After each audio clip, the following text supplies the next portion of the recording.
The world in 1918, the Great War is finally over and everyone was exhausted. The consequences of the war were huge. The total number of military and civilian casualties in World War I were about 40 million. But first of all, let's take a look at the beginning of the story. Before the war started in 1914, everyone knew that there was a big war incoming. France and Russia formed an alliance in 1894. This pushed Germany into closer alliance with the Austro-Hungarians. Rapid developments in military technology forced them to spend huge sums on their armies. Because Germany's strength was growing, Britain aligned with its rivals, France and Russia. On June 28, 1914, Franz Ferdinand was shot in an open-top car in Sarajevo. He was shot by a Bosnian Serb nationalist, who was a member of the Black Hand. This was a secret military society formed in 1901 by officers in the army of the Kingdom of Serbia.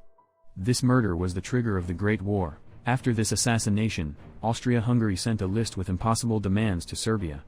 When Serbia refused those, Austria-Hungary declared war on them, having the support of Germany. 4 days after this declaration of war, also Germany and Russia declared war against each other. The peace in Europe collapsed. Germany and France also declared war against each other.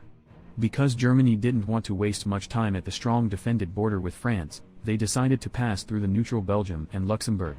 Once Germany invaded them, Britain came for help and declared war on Germany. Belgium fought back, but Germany was much stronger, so they could eventually pass them and invade France.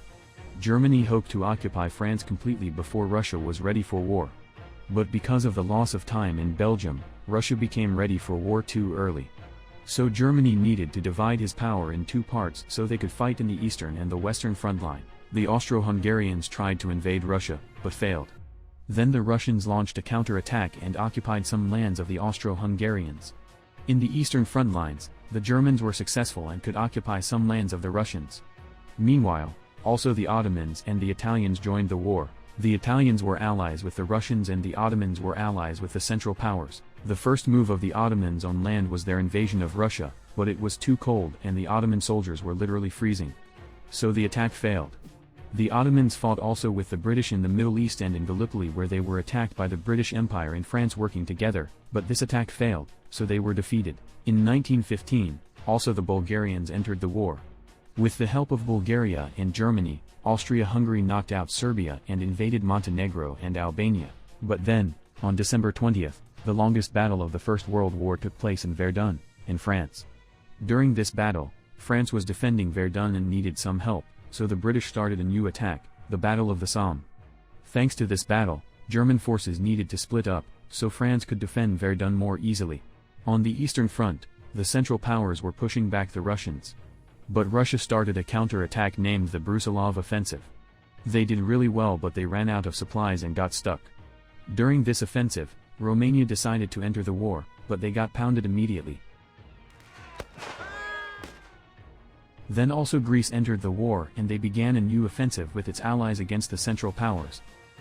Around 1917, everyone was exhausted and ran out of supplies. Everybody wanted to bring an end to the war, but there was still nobody really winning or losing.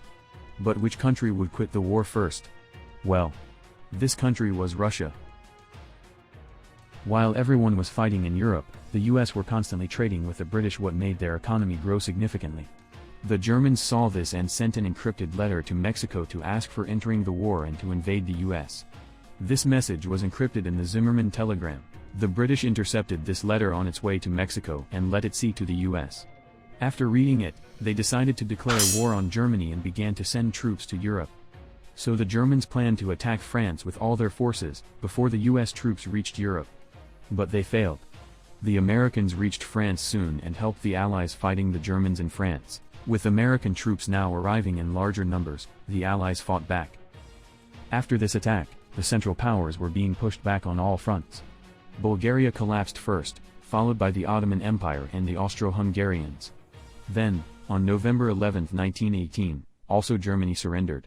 Germany was forced to accept war guilt and signed the Treaty of Versailles, which meant the end of the war in Europe for 20 years.